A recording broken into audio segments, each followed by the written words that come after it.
sarà o su? Sotto signorino Olga. Allora, telefono. Una premiazione del primo premio.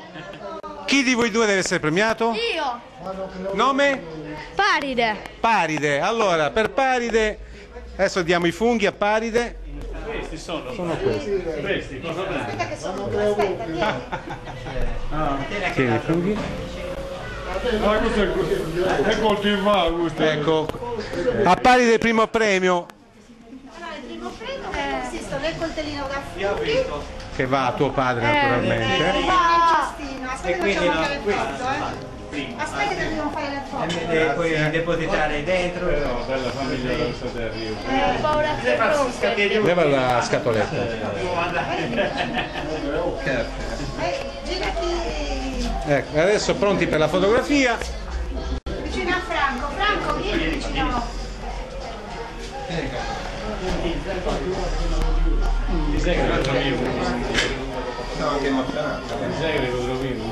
Adesso iniziamo con il terzo premio. C'è Gigi Farci. A lui la parola perché ci dice così dove ha trovato questa meraviglia di funghi. Non saprei neanche spiegarlo, guarda. Ma è stato preso. Una zona dove non conosco neanche io, ci sono sbattuto lì. Ecco. Non attraversare. Quindi Che bello. dobbiamo dare il terzo premio. Allora, consegniamo il terzo premio. Ecco il cestino. Su quadrovino la sanno noi, vero? Cavo Amedeo. Su quadrovino la sanno noi. Sì, sì. Mettiamo dentro. Che sicuramente erai più intenzionato ad assaggiare i funghi. Ok, grazie mille. Prego. Grazie a voi. Bene, no, allora non ci resta che aspettare il secondo premio. Signor Nello che ci dice adesso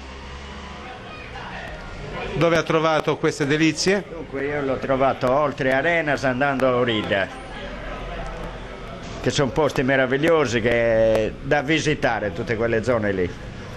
Parte per funghi e parte per la forestazione che c'è. Oltre a questi quanti ne ha trovati? Sarà un chiletto, ancora 1,5 kg.